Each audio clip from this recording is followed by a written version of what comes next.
Cool. Alright, awesome. Let's get it, baby. You guys, so I got a special treat. This is a specific request from a couple subscribers, just a handful. They were asking me for LYRULISC, for LYRULISC content, and I noticed that I was doing research. I was like, dang, dude, there's not very many LYRULISC deck profiles in 2019 in general. Like, very few LYRULISC deck profiles at all. I was like, dang, like all I did was search LYRULISC 2019. I was like, wow, we definitely need to put some LYRULISC content up for those of you who are out searching for builds and just, you know, interested in LYRULISC, or those of you who play it and just kind of just want to see other people's mindsets approaching the deck. That's totally understandable too. I'll turn this music down a little bit so it doesn't, you know, cause people to get upset. There we go. It's just some chill vibe music. I also was considering some text for this card because LYRULISC are an interesting deck. If you guys want to see the last LYRULISC deck profile I put up on my channel, it was quite a while ago. I haven't done them in a while. I had to look through scraps and find my LYRULISC cards. But I did a LYRULISC Exodia Relinquished deck. I actually played LYRULISC Relinquished Exodia. Check that out. It was a euphoric thing, but the deck actually worked. I had duels with it and like showed combos and test hands how like you're pulling off like old school classic traditional Yugi stuff. You know, Relinquished from Pegasus's deck, Exodia, the Obliterates, the new support for Exodia.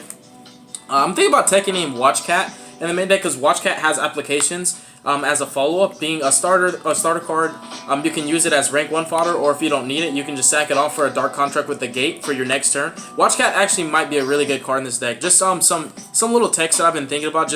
I basically did research on level 1 effect monsters, and there's a whole lot of cards in this deck that I can be playing. Like, I don't have my Mystic Pipers anymore. For example, Kinkyabo. I don't have any Kinkybos. Kinkybabo is like a 1-card rank 1. Consistently, it's a spirit. You just get Monster Reborn plays every time. I don't have Kinkybos. You guys are going to ask me where so many cards are at. I'm supplementing for what I have, but I still like my list, and my list is very consistent. It works really, really good. And also at the same time, you know, even though I might not have all the cards that you guys might say, where's this, where's that, my deck still works. And just the fact that it works without those cards just means it's only going to get better when I do get the best cards that I have. But I have for you guys today my take on LYRULISC. It's fairly consistent. Let me check. Is that the right song? Let me see. Okay, cool. So yeah, it's fairly consistent. It does what it needs to do. It's I like still actually hard summoning this girl right here. I still like hard summoning Independent Nightingale because I think she can be a win condition in so many matches, especially when you make her so gigantic. It's just like really hard to deal with her. She's a really strong card. This deck can stall, this deck can grind. It's really good in time. It actually can put up some really annoying boards, and the monsters may seem unimpressive, but the fact that they're so resilient, so protected, and really hard to get over, and the fact that they just come back consistently every turn, you can do what's known as out-grinding someone and out-resourcing them, which is really effective tactic for this deck because this deck is not aggressive. This deck doesn't OTK, doesn't put up a, you know, 5, 6, 7 negates. It's just a very, very fair and well-rounded deck that's good at what it does, and I give it props to that because there are very few rank 1 spamming decks to this day that are able to do what this deck does consistently. I think as far as a rank 1 spam deck go, this is probably the best one. So we'll start off with the list. Starting off with the best starter card in the deck, and honestly the best normal summon, is Kepler. Kepler essentially is a 1-card rank 1, but also if you have the fodder already, it basically gets you a consistent follow-up, because if you already have a play to make rank 1s, you can search out your gate and use your gate to search out another Kepler for your follow-up play for next turn. So it kind of sets you up for future plays, and at the same time, it's a 1-card rank 1, because you just summon this, search gate, and use gate to search Lamia, and Lamia can just get her effect off that way. And it works out really well. I really like the triple Kepler. It's a great starter card, and I also play Allure Darkness in his deck, so it's another Allure target. For the actual LYRULISCs, I play 3 of the Cutie Booties. This is my favorite one. She's had this nickname for 2 years now, dude. Like, she's always been Cutie Booty. She's actually my favorite of all of them. I really love her. I wish her effect wasn't just if this card special summoned from hand, because when I was playing Kinkyobos back in the day, I always used to think that I could use Kinkybo to bring her back and use her to bring something else. But she actually, if you control no monsters, you can special her from hand, and then you can special 1. I think it's not just LYRULISC, it's actually level 1. Okay, it is 1 LYRULISC, because I know some of them work with just level 1 Wing Beast. She specials 1 LYRULISC from your hand or your grave. So she could be a starter card, she could be an extender, she could be a follow-up. She could be like, you have no cards in hand, you top deck her, and you just special her, and you can make a rank 1 off of that. And then summon Recital Starling, and then just make more plays that way. So I just really like her. She's a fair card. Next up, we play 3 Sapphire Swallow. Now, she honestly, okay, so like, I really like Sparrow, but the thing with Swallow is like she's an extender too. Like she makes your bad hand playable. Like for example, if you open this and it's just kind of weird, she has an effect where if you control a winged beast type monster, which I actually enjoy this because if you read it, it says if you control a winged beast, that means you don't have to have a level 1. So you can have any kind of winged beast, meaning a rank 1 as well. You can have the Recital Starling, you can actually special her and one level 1 winged beast from your hand.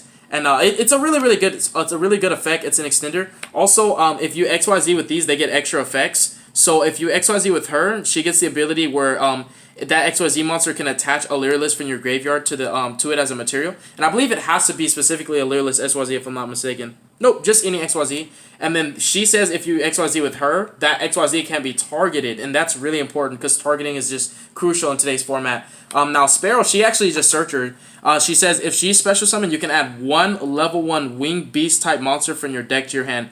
It's really important to keep in fact that it's generic because there's some level 1 winged beast text that you can play in this deck that you can both search and special. Right now, the only one that I have access to is DD Crow. There's a ton of other cards that I'd love to play, but I just don't have them, including the third copy of her, as you notice that proxy. And there's only 9 LYRULISC monsters to this day. We're still waiting for new support that we'll probably never ever get because Konami doesn't seem to really care too much for this archetype. So yeah, that's it for your LYRULISC. I'm going to try to keep it organized, so I'm going to do it like this. And I'm replaying my song because that's my jam. We'll do it like this. Cutie Booties definitely go first because she's sick.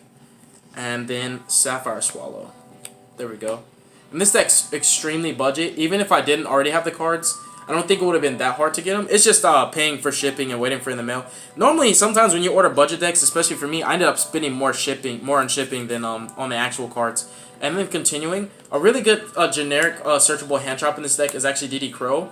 DD Crow also fills in gaps where sometimes you need an actual level 1 winged beast in your hand to resolve certain effects. So having 3 extra names, even if it's not as a hand trap, you can use it as a combo piece, and you can sometimes normal summon it just to start plays up for yourself. I think it's just the best card, the best hand trap in this deck because of how generically applicable it can be in so many scenarios. Like, it's more than just a hand trap in this deck, trust me. And it's extremely searchable through effects like this and also the rank 1, which can search it out. And it's still a good meta call. It still does things against Strikers, against Sound Migrates, against Orcus. DD Crow against Dark Worm's not that bad in the Pendulum matchup.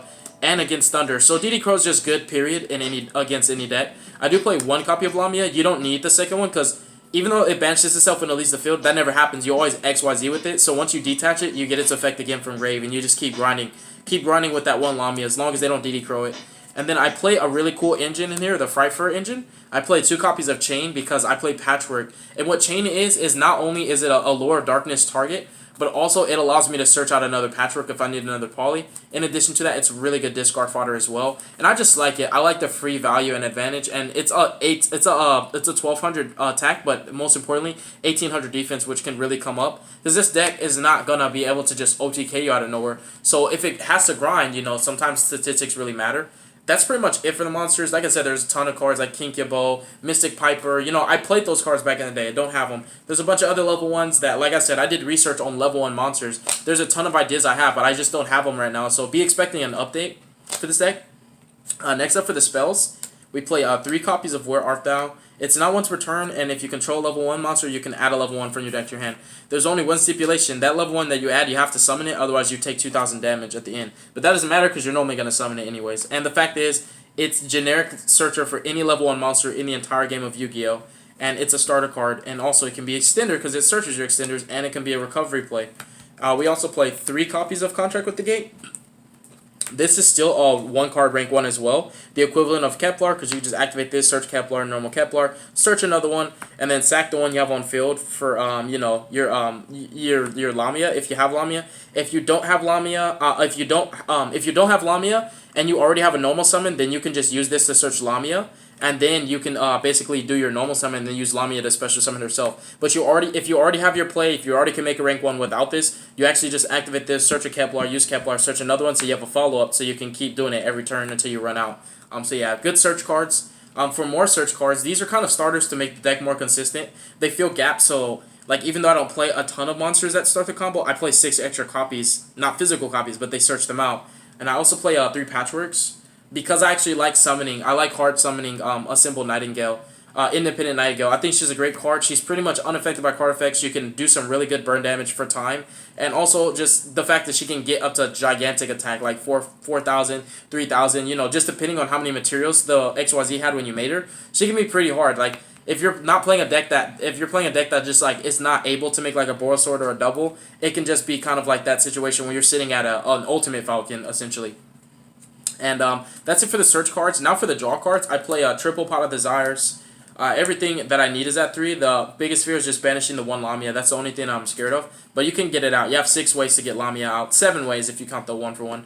And then I also play 3 Allure Darkness. Now this might seem off the wall, but if you look at my targets, it makes sense. So not only do I play 1, 2, 3, 4, 5, 6, 7, 8, 9 targets, but they're also searchable by 9 spells. 3, 6, 9. These first 9 search cards that I showed you all search dark monsters. So I actually play 18 targets. So if you think it's dead, that's half my deck. Half my deck is targets. So that's why I play the Allure. It gives me comfortable draw power. It allows me to filter. And when I have those extra dead Keplars and extra dead cards that I don't want, like the chains are normally useless anyways. The chains can just be fodder for an Allure Darkness play, so you can really plus. Then I play 1-for-1, of course. It's a great starter card in this deck. And then Monster Reborn. Haven't seen Monster Reborn in any of my profiles in a while, huh? And then it choose 1 Poly and 1 Fusion Sub. This is always treated as Poly. But I just like the option because sometimes a second Independent Nightingale comes up, and instead of wasting an extra deck space for it, you can use Fusion Sub to actually put the Independent back, and then you can use the second Poly to make it again if it comes up. I just also like the option of drawing. Sometimes your Fusion materials are always going to be on your field, most likely. Anyway, so it's just like, it's not really that much of a stipulation, and plus you search whichever one you want. Now that's it for the spells. It's pretty much just search cards, draw cards, and extenders, which is pretty much what spells should be. Next up, for traps, I play 3 Harpy's Featherstorm. This card basically is like a skill drain, a pseudo skill drain. Your opponent won't be able to activate monster effects the turn you activate this card. You activate it only if you control a Wind Winged Beast. Guess what? LYRULISC are Wind Winged Beasts. This is a Wind Winged Beast. Even if you don't open a Wind Winged Beast in hand, if you can make a rank 1, it's live. So it can really help you to buy time. Just buying yourself an extra turn can really help, because you can actually, you'd be surprised how much damage you can do with Assembled Nightingale depending on the materials. She gets really gigantic, and she becomes a problem, trust me. So 3 Heavy Storm. I really like Harpy's Featherstorm a lot. It's a great card. It helps this deck a lot, because this deck can be slow and other decks are too fast, and you just really need that to slow them down, make it a moderate tempo game. I played 3 copies of Icarus Attack. They are all Wing Beasts. This is another disruption that you can get with this deck. It's pretty generic, and it also helps to clear your extra monster zone, which is another problem that this solves. Whenever you don't have the resources to make a Link 2 and then put 2 rank 1s, you just put that 1 rank 1 up, like the Recital Starling, use this effect, get value out of it, and then sack it off with Icarus if you need to just clear your extra monster zone. And then also another searchable target off Kepler. I decided to play 1 Contract with the Witch. It's another searchable disruption, and I do have those hands sometimes where I open with Kepler and Gate, and what happens is I'll just use the Kepler. Instead of searching another Gate, I'll normal Kepler and search the Witch. And the Witch is actually a Dryden. It's a disruption that's really strong, and it helps you out a lot. It's especially in the grind game. So it's just something to consider. It's an off-the-wall one-of, but it helps my deck a lot. And you don't have to play any of these cards if you don't want to. This is actually just my deck, and I'm just showing you guys. So now for the extra deck. I play 3 copies of Recital Starling. The fact that this card's not once per turn just makes it more valuable. The fact that it also can search your hand traps and searches your starter cards, your extenders. Whenever you open up any good hand with this deck, you want to make this card first, because this deck is all about follow-ups, because you know you're not going to be able to kill your opponent in 1 turn, more than likely. So you just need to, every time you commit to a play, you're trying to think of it like Gear Guts, how you make a Gear Giant X and you'll search out your plays for your next turn. You make a King of the Feral Imps. Very similar concept. Like this deck plays very conservative, and it does not have to play aggressive. It's like this deck's comfort zone is conservative play. So just summoning this and searching out a Cutie Booty, for example. So if your board gets wiped, Turquoise Warbler can just reset the entire board that you made. So this card's good. It also allows you to OTK, like literally OTK if your opponent's monster is big enough. Because if you read this card, it actually says any battle damage that you take, your opponent is also afflicted to your opponent. So like it can just be an OTK sometimes, depending. Obviously, your life points have to be deducted first, so you can't be like, oh, I just kamikaze, like we have the same life points, because you're gonna take the damage and then they'll take the damage. I'm not sure if it's simultaneous. I don't know how that ruling works, but it searches any level 1 Winged Beast, and if it's XYZ summon, target 1 face-up monster on the field against 300 attack and defense for each material attached to this card. That makes a huge difference, trust me. Like with the plays this deck makes, And then the very first rank 1 that they ever got was actually assembled Nightingale. Now I'll read you guys this one. This is the one I always played 3 of in my original list. It requires, just like this one, 2+ level 1s, 2 or more level 1s. So I'll read it to you. It gains 200 attack for each material attached to it. It can attack directly. Always can attack directly. This deck is really cheap in time. It's really cheap in time. Like, it can be pretty easy in time, just because you can just rush the battle phase and attack directly as if it was a Hayate. While it has XYZ materials, it can attack a number of times each battle phase up to the number of materials to it. That's where the OTKs can happen.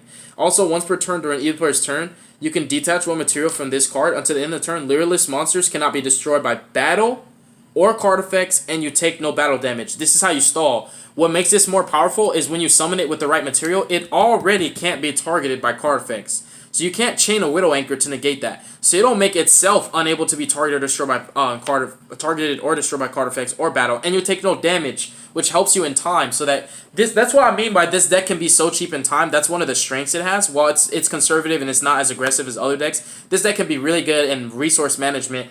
And it's pretty adequate in regards to those plays, and that's where I feel like keep it in this comfort zone. Don't try to take it out of that and make it an aggressive OTK deck. Just play conservative the way the deck is intended to be, and it's going to work fluently for you.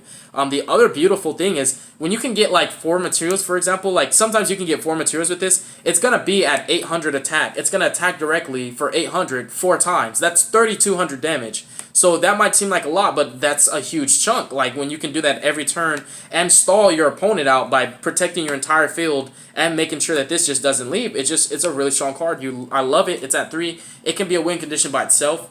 So you definitely max out on those. I play one Sylvan Princess Sprite because I still think she's a great card. The fact that I play so many good spells and traps, she can essentially just search them out. And sometimes you get lucky and you sack off with something that you want in the grave, like a monster. I'm still keeping it old school with Crime and Punishment. I think this is still a really, really good combo. You don't always pull it off, but it's just such a euphoric feeling when you can. That's why I chose them. They could have been anything, but I play what I want and what I like only. And then I play one Independent Nightingale. For those of you guys who weren't playing, this card was only known because Pendulums were abusing it. So I'll read you guys this card. If this card's fusion summoned using an XYZ monster on the field as fusion material, whose original name includes LYRULISC, you can increase this card's level by the number of XYZ materials that have. That's important because this card's attack is basically it gains attack equal to its level times 500. So let's say you made an assembled Nightingale with 5 materials, which is the best ideal play. It's not always going to happen. I'm just saying, let's say you did, for example. It will have 5 materials. So when you summon this, it's going to gain 2,500 attack. So it's going to gain 25, which means it's at 3,500. And it's unaffected by card effects. In addition to that, once per turn, you can inflict damage to your opponent times this card's level. So if this card is a level 6, you burn your opponent for 3,000. Then you can attack for 35. I think it's a really good card. Just personally, I like it. Also, I play 2 firefighting Durama dolls. This really helps. You normally have dead contracts. Like once you've burned out of targets for this, it's pretty useless. So you can just trade it 1 for 1 to clear back rows. This card requires Beasts, Beast Warriors, and or Wing Beasts. Guess what? I have Wing Beasts in my deck. So it's pretty easy to make. It also just has great effects. It just helps this deck out a lot. For the aggressive plays, I think Durama Doll is one of the best Link 2s that you can play in this deck, in Fire Fist, and Yosenju's and other decks like that. I also play 2 Lenfornicus. I don't have B-Cops. I don't have Lambdas. You know, I'm just working with what I have. These are here because sometimes you have to make a Link 2 and you don't use exactly 2 Wing Beasts. Sometimes you use a Kepler or a Lamia to make the Link 2. So you need a generic, and that's why I play multiple. Because what's really important about this deck, for you to get the bread and butter plays, you need to open up zones to put out more than 1 rank 1. Especially for the Crime and Punishment play, especially for the OTKs with double assembled Nightingale and, you know, LYRULISC Recital Starling. Like, there's a lot of cool plays you can make, but you need the zones. And then finally, probably the best Link in the deck is obviously Link Rebo. You can grind for infinity, to infinity and beyond with this card. I want to show you guys a test hand. And I also want you guys to take into consideration that Watchcat is a great card. I know Watchcat doesn't see play in anywhere in the game of Yu-Gi-Oh! But it's actually a really good card in this deck. It found its fit because I've always saw Watchcat as a good card. And I was like, one day, this card will have use. And I think this will probably be the best deck to use it in. Because this deck can afford to take a turn off. You know, the end phase, it seems slow, but for this deck, that's perfect because this deck can actually guarantee that it gives itself another turn. Even if the board does get broken, the fact that you take no battle damage means you don't get OTK'd, which means you live for another turn, and that's what's most important sometimes. Let me check the time. Oh, cool. We're, alright, we're like 19 minutes in, so we're doing the test hand. I'll go ahead and do like 1 or 2, it depends. I just don't want the profile to be too long. Hopefully my LYRULISC lovers can understand. Because it is a cool deck. I wish that it had like spot removal or board wipes, or you know, a bit more aggression, or if it could just put up you know, bigger boards. But what it can do is it can get really cheap pokes in. It has good protection. It has consistent recovery and follow-ups, searchability, and it's kind of like a well-oiled machine. It's just, like I said, it's kind of reminiscent of Gear Guild, where you know that no matter what, you're always gonna have a play next turn. It just depends on whether or not the play goes off, obviously, if your opponent stops you. But it's just, that's how the deck is. It's pretty consistent. So I'm going to show you guys. Alright, so let's do... we drew Icarus, Pot of Desires, Heavy Harpy's Featherstorm. We drew one of the proxies. I forget what this is the proxy of. I'm going to check real quick of her name. Yeah, this is not Sapphire Swallow, not Turquoise Warbler, but it's the other one. It's the, I'm thinking, I don't want to look too far. And there we go. It's a Cobalt Sparrow. So, yeah, it's definitely... Yeah, it's the Cobalt Sparrow. So that's a Cobalt Sparrow. I had to make sure that I knew which card this was. And another Icarus. So we drew quite a few back rows. We only play the 6 traps, but luckily we do have a pot. And if the pot gets negated, guess what? This is still not dead. So you can still buy yourself a turn just by stunning them and hitting them with an Icarus. But we want the pot to get us somewhere, because I didn't anticipate to draw those traps. But also keep in mind, my deck was just organized from a profile. That's why you saw me draw multiple Icarus, because they were right next to each other when I was shuffling. So draw 1. We drew Cutie Booty, and then we drew a Poly. And let's check the banish, because it kind of matters if we banish the one of... no, we didn't. We didn't banish our... we didn't banish our Contract with the Witch, and we didn't banish our Lamia. So that's pretty Gucci. So we have Cutie Booty, so now we can go ahead and activate her effect. If you control no monsters, you can special summon this card from your hand. If she's special from the hand, special LYRULISC from your hand to your grave. So you special her, then you special the proxy, which is the Cobalt, not the Sapphire Swallow, but the Cobalt Sparrow, then get its effect. And you can actually search out Sapphire Swallow. If you control Winged Beast, you can special this card, and one level 1 Winged Beast from your hand. Unfortunately, I don't have another target, but I do just want to search her, because what I want to do here... In fact, we could just say search our follow-up, because we could search the follow-up off of this, and then make the Recital Starling, and just search the DD Crow, so you have more interruptions, so you can put up... oh, or we could just keep her, yeah. Okay, got it. So we'll search her, and then we'll special her, so that way we have both of our Icarus attacks are not dead.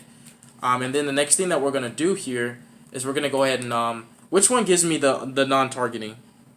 Okay, that's the other one. So yeah, this one is one I want to XYZ with, because I want to make sure that my LYRULISC cannot be targeted. And technically, I could just link this into Link Creeple and then put the rank 1 down there, but I want both of my Icarus attacks to be live. I want the double, you know, I want the double Icarus attack to pop 4, because that could just end a turn by itself. Depends what deck you're playing, of course. So I want to say Recital Starling, right? Like, I want to say Recital Starling to just search. You can go a Cinnamon Nightingale, but I feel like I'm already going to be able to stop them enough. I'm going to be able to stall. So I'm going to go for Recital Starling, just so I can search that Crow, have that follow-up. We'll detach this so that she still can't be targeted. And also on summon, we'll just target this and give her the 300 boost. So she gets 600 extra attack. It doesn't really matter too much, but just the fact that you can do it. Detach and search out any level 1 Winged Beast. So you're going to search out DD Crow. If we didn't banish all 3, of course. I don't think we banished all 3, did we? Okay, good. We only banished 1 Crow. So search DD Crow. The cool thing is you technically went +2, because if you look, you still have 5 cards in hand, but you have 2 monsters. But of course, the pot helped you to plus anyways. So some can argue that it wasn't really. So set Icarus. You'd set Icarus. You'd set the Featherstorm, and you have 4 ways to interrupt your opponent. You can Featherstorm them. That can just end combos turn. Like, when you Featherstorm, you have to realize this card literally says, negate any monster effects your opponent activates. To the end of this turn, negate any monster effects your opponent activates. The activating from hand effect, that's only for when you're playing it in the actual deck it belongs to.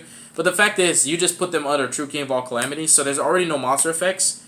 And if you're not playing combo and you're playing Sky Strikers, you can still blow them out. So I feel like even though this deck is not meta, it's just the fact that it can put up boards that can contend with any matchup. You can DD Crow them. You can go double Icarus if you really needed to. But I would say it like this. I would wait to see if I seriously needed that, because this is my follow-up right now. So what I want to do is I would just Icarus this. If they try to declare an attack on that, I target the two monsters they're attacking Icarus to protect this. If you have to, then you'll Icarus that. Then we'll draw. We drew the Dark Contract with the Witch.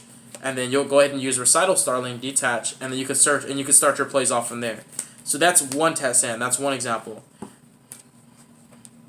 I shall do one more, because I said I'd try to do at least two.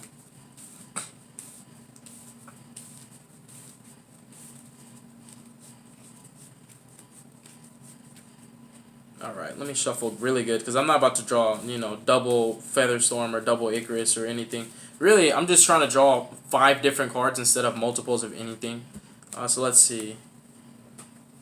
Featherstorm, Sapphire Swallow, and one leaf. So this is not the Sapphire Swallow, but the other girl.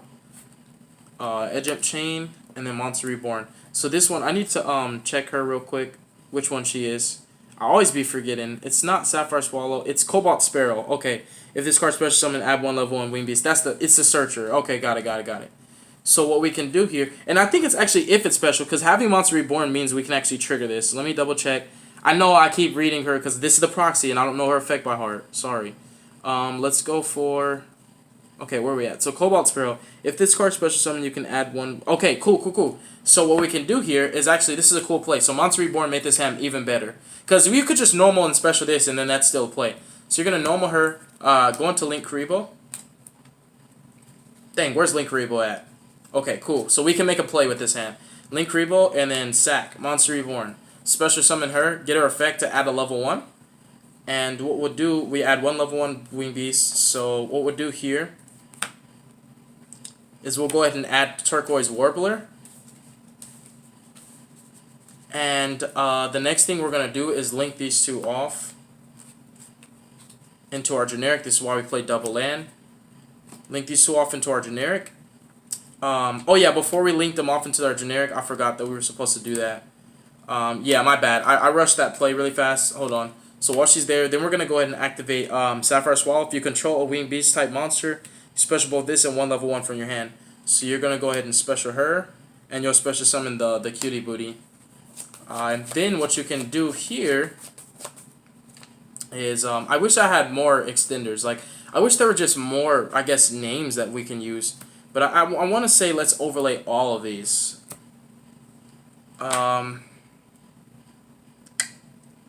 Yeah, like, I want to go for Assembled this time because we did Recital last time. But yeah, I just always find myself going for Recital just constantly. So I guess we'll leave, so we have to summon Booty there. We'll leave Booty, and then we'll go ahead and, we'll attach the Booty, as a matter of fact. Sorry, I know I'm reneging a lot. Yeah, we'll summon the Recital, and then we'll go ahead and detach this. Keep her as a material. Yeah, so we have to attach this one. So this is the one. So yeah, we do leave Booty, so that make sure that this can be targeted. And then we'll detach this, and we'll go ahead and search. And what you'll do, you're constantly searching your Crow, just so you can have more disruptions to make sure you don't die. So you have Link Karibo to protect yourself. And you can use her to boost the Link Karibo on summon if you want. Or you can use the effect on herself because she does that. And any battle damage that you take from attacks involving her, your opponent takes them too. So they can kill themselves trying to kill you. We'll set the Duster, and you have 2 interruptions off of that. It's not much, but this is just effective against combo. Crow is good against pretty much everything. So I like that the interruptions can be kind of generic sometimes depending on the matchup. But that's another test hand where it shows you that this deck plays conservative. It just sets up for the next turn and the next turn and the next turn. And that's pretty much how it works. Thank you guys so much for watching my LYRULISC deck profile. This probably might not get a lot of views because LYRULISC, nobody really cares about them. But I did this for my subs. I did this for the people that asked me. And I try, man. It's hard to meet the request for individuals when there's so many of you guys. I do the best that I can. But no matter what, people always get their feelings hurt. Because they're like, what about me? What about me? And it's like, I can't please everybody. It's impossible, But I try the best that I can. I hope you guys understand. God bless you guys. Have a beautiful night and be safe, all right? Stay positive.